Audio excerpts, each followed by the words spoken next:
ఇహైవ తైర్జితః సర్గః ఏషాం సామ్యే స్థితం మనః నిర్దోషం హి సమం బ్రహ్మ తస్మాత్ బ్రహ్మని తే స్థితాః. ఎవరి మనసులో అయితే సకల ప్రాణుల పట్ల జీవరాశుల పట్ల సమభావం స్థిరంగా నిలిచి ఉంటుందో అటువంటి వారు ఈ జనన మరణ చక్రం నుండి విడిపడతారు. అటువంటి వారు జీవించి ఉండగానే నిర్మలమైన నిష్కల్మషమైన బ్రహ్మ పదమును పొందుతారు. ఆ బ్రహ్మలోనే స్థిరంగా ఉంటారు. ఈ జన్మలోనే మోక్షము పొందేది ఎలాగా అనే విషయాన్ని పరమాత్మ ఇక్కడ బోధిస్తున్నాడు. జననము మరణము అనేవి ఒకదాని వెంట ఒకటి వస్తూ పోతూ ఉంటాయి. దీనికి బంధనములే కారణము.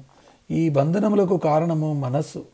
మనస్సు స్థిరంగా లేకపోతే బంధనాలు కలిగిస్తుంది, స్థిరంగా ఉంటే మోక్షము కలిగిస్తుంది. కాబట్టి ఇంద్రియ నిగ్రహము, మనోనిగ్రహము, సకల భూతముల యందు సమభావన, నిష్కామ కర్మాచరణ ముఖ్యము. పరమాత్మ నిర్గుణుడు, నిర్వికారుడు. పరమాత్మను చేరాలంటే ఈ గుణాలు మనలో ఉండాలి. ఎందుకంటే ఒక వస్తువు మరొక వస్తువులో సంయోగం చెందాలంటే రెండు వస్తువుల గుణాలు ధర్మాలు ఒకటిగా ఉండాలి. నీటిలో పాలు నీరు కలుస్తాయి కానీ నూనె కలవదు. అలాగే పరమాత్మలో అంటే విశ్వ చైతన్యంలో ఐక్యం అవ్వాలంటే మనం కూడా పరమాత్మ ధర్మాలు కలిగి ఉండాలి. పరబ్రహ్మ లక్షణాలను మనము సంతరించుకోవాలి. అవే దోషములు లేకుండా ఉండటము, సమత్వ భావన, నిర్గుణత్వము ఇవి అలబడితే మోక్ష మార్గంలో మనము ప్రయాణం చేయవచ్చు. పతంజలి మహర్షి తన యోగ శాస్త్రంలో ఈ విధంగా చెప్పాడు. సత్వపురుషయోహ శుద్ధి సామ్యే కైవల్యం అంటే శుద్ధ సత్వగుణ సంపన్నులు, అన్నిటినీ సమదృష్టితో చూచేవారే కైవల్యానికి అర్హులు. బ్రహ్మకు ఈ గుణాలు ఉన్నాయి. ఆ గుణాలను మనం సంతరించుకోవాలి. మనలో చాలామందికి ఒక అపోహ ఉంది. మోక్షం అంటే జన్మలో వచ్చేది కాదు, బతికి ఉండగా వచ్చేది కాదు, ఎన్నో జన్మల తర్వాత కానీ రాదు అని అనుకుంటూ ఉంటారు. కానీ మన సనాతన ధర్మంలో మోక్షం అంటే ఇక్కడే ఈ లోకంలోనే బతికి ఉండగానే వస్తుంది అని చెప్పింది. వారిని జీవన్ముక్తులు అని అంటారు. వశిష్ఠుల వారు తమ వశిష్ఠ గీతంలో ఈ విధంగా అన్నారు.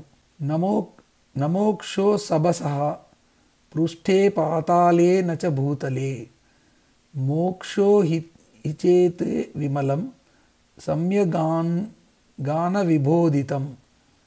మోక్షము అనేది ఆకాశములో లేదు, పాతాళములో లేదు, భూమి మీద అసలే లేదు. నిర్మలమైన చిత్తములోను సమ్యక్ జ్ఞానం వలన కలిగే నిర్మల చిత్తమే మోక్షము.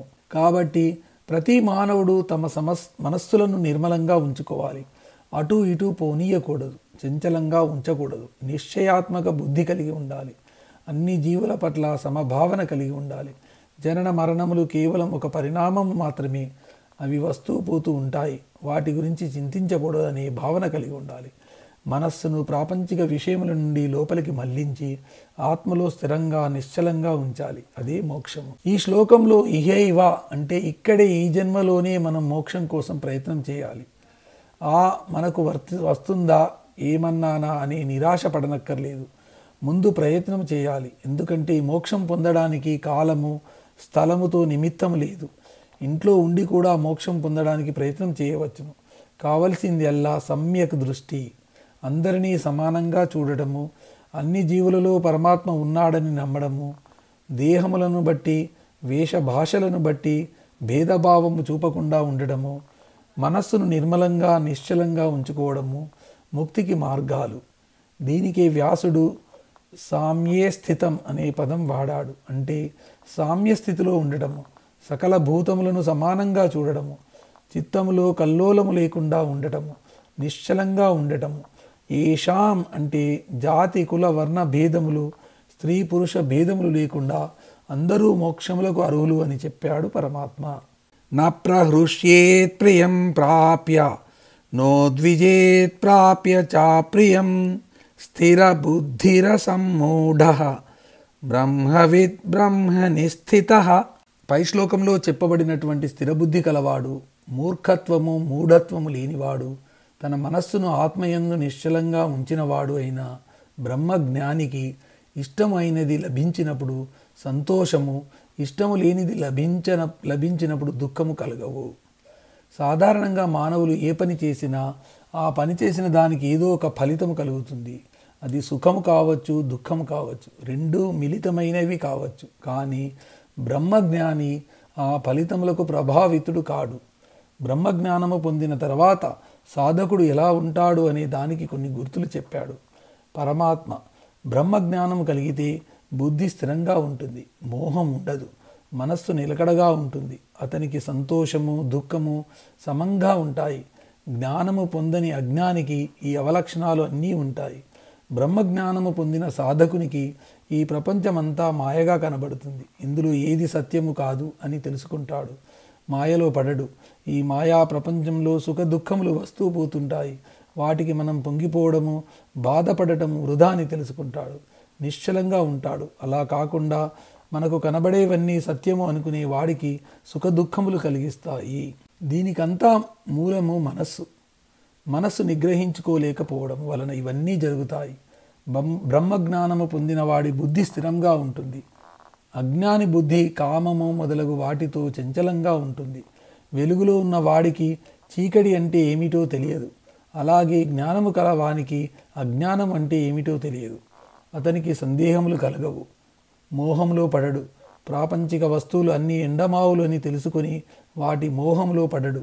ఇది తెలియని అజ్ఞానులు మాత్రమే ఎండమావుల వెంట పరిగెత్తి అక్కడ ఏమీ లేకపోతే దుఃఖపడుతుంటారు. కాబట్టి స్థిరబుద్ధి, సమత్వము కలిగి మోహము లేకపోవడము జ్ఞాని లక్షణములు. ఇక్కడ మనకు సందేహం వస్తుంది.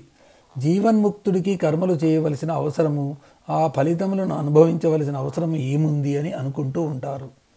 పై శ్లోకంలో మోక్షం అనేది ఎక్కడో లేదు, ఇక్కడే ఈ జన్మలోనే వస్తుంది అని చెప్పుకున్నాము. ఈ జన్మలోనే మోక్షం కలిగిన మరణించేదాకా ఈ దేహం ఉంటుంది.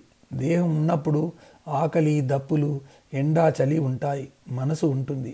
బయట ప్రపంచంలో తిరుగుతూ ఉండాలి. వీటిని ఎవరూ ఆపలేరు. జ్ఞాని కూడా దేశము, కాలము వీటి ప్రభావానికి అతీతుడు కాడు.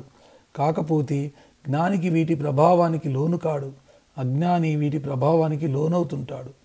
జ్ఞాని ఏది వచ్చినా ఆనందిస్తుంటాడు, దేనిని పట్టించుకోడు. అజ్ఞాని ప్రతిదానికి స్పందిస్తుంటాడు, భావోద్వేగాలు పొందుతుంటాడు.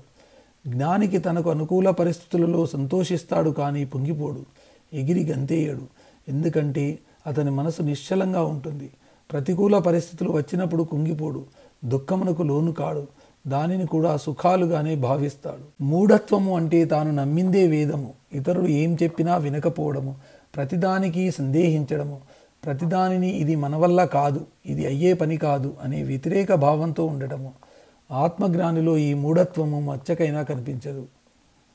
అతని మనస్సు నిర్మలంగా ఉంటుంది. ఇదంతా ఆత్మజ్ఞానం వలన వస్తుంది. ఆత్మజ్ఞానం కలిగితే ఈ జన్మలోనే ఇక్కడే ముక్తి లభిస్తుంది. బాహ్య స్పర్శేష్వసక్తాత్మ విందత్యాత్మని యత్సుఖం స బ్రహ్మయోగయుక్తాత్మ సుఖమక్షయమశ్నుతే. ప్రాపంచిక విషయముల యందు, విషయ భోగముల యందు ఆసక్తి అనురక్తి లేనివాడు తన మనసును ఆత్మయందు చేర్చి అనంతమైన సుఖాన్ని పొందుతున్నాడు.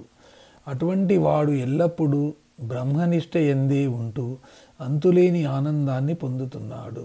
మనసును ఆత్మయందు స్థిరంగా ఉంచాలి అని మనము చెప్పుకున్నాము. మనసు ఎల్లప్పుడూ బాహ్య ప్రపంచంలో సంచరిస్తూ ఉంటుంది. దానిని లాక్కొచ్చి ఆత్మలో ఉంచాలి. అది చెయ్యాలంటే శబ్దము, స్పర్శ, వాసన మొదలగు ప్రాపంచిక విషయముల యందు, విషయ వాంఛల యందు ఆసక్తిని తగ్గించుకోవాలి. అప్పుడు మనస్సు ఆత్మయందు స్థిరంగా ఉంటుంది. మనస్సు అలౌకికమైన ఆనందాన్ని అనుభవిస్తుంది. ఆ ఆనందం ఇలా ఉంటుంది అని చెప్పనలవి కాదు. ఆ సుఖము, ఆనందము ఎన్నటికీ తగ్గిపోదు, క్షయంగా ఉంటుంది. అక్కడ దుఃఖమునకు తావు లేదు. నిరంతరము సుఖమే, అదే స్వర్గము అని అనుకోవచ్చు. ప్రాపంచిక విషయముల వలన కలిగే సుఖము, క్షయము. ప్రారంభంలో సుఖము కలుగుతుంది, మరలా అంతలోనే దుఃఖము ముంచుకొస్తుంది. మనస్సు ఆత్మయందు లగ్నం చేస్తే అనిర్వచనీయమైన ఆనందము కలుగుతుంది. అసలు సుఖం ఎక్కడ ఉంది అంటే బయట ప్రపంచంలో లేదు, మన లోపలే ఉంది. సుఖానికి రాజధాని మనసు. ఆ మనసును ఆత్మయందు లగ్నం చేస్తే సుఖమే సుఖం. ఈ నిజాన్ని తెలుసుకోలేక మానవులు సుఖం కోసము బయట పాకులాడుతుంటారు.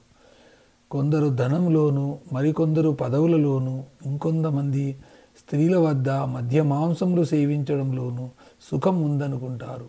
అవి అశాశ్వతములు, నిజం కావు అని తెలుసుకోలేరు. కాబట్టి జ్ఞానులు అయిన వాళ్ళు బాహ్య విషయములలో ఆసక్తి లేకుండా ఆత్మసుఖం కోసము ప్రయత్నిస్తుంటారు. ఒకటి వదిలితే కానీ మరొకటి రాదు. అలాగే బాహ్య సుఖములను వదిలితే గాని అంతఃసుఖము రాదు. కాబట్టి ముందు బాహ్య విషయముల యందు ఆసక్తి విడిచిపెట్టాలి. ప్రాపంచిక విషయములలో విరక్తిని పెంచుకోవాలి. కాబట్టి ఆత్మసుఖం కావాలంటే బాహ్య విషయముల మీద ఆసక్తిని వదిలిపెట్టాలి. ఎక్కువ సుఖం కోసము తక్కువ సుఖం వదులుకోవడంలో తప్పేముంది? ఇది ఎలా ఉంటుంది అంటే, ప్రభుత్వము వారు డూప్లెక్స్ భవనాలు నిర్మించి అక్కడకు పొమ్మంటే నేను పూరి గుడిసెనే ఉంటాను అన్నట్టు ఉంటుంది. ప్రపంచంలో అందరికీ సుఖము కావాలి, కానీ అది ఎలా వస్తుందో ఎవరికీ తెలియదు. కొందరికి అన్నీ ఉంటాయి, మనశ్శాంతి ఉండదు. తమకు సుఖాన్ని శాంతిని కలగజేయమని స్వామీజీలను ఆశ్రయించారు. ప్రస్తుత కాలంలో స్వామీజీలు, బాబాలు కూడా అశాశ్వతమైన ప్రాపంచిక సుఖములలో మునిగి తేలుతుంటారు. అదే సుఖం అనుకుంటూ ఉంటారు. కాబట్టి వారు తమ వద్దకు వచ్చే వారికి సరి అయిన ఆధ్యాత్మిక మార్గమును చూపలేరు. అందుకే భగవద్గీతను సరిగా చదివి అర్థం చేసుకుని ఆచరించాలి. అది సరి అయిన మార్గం.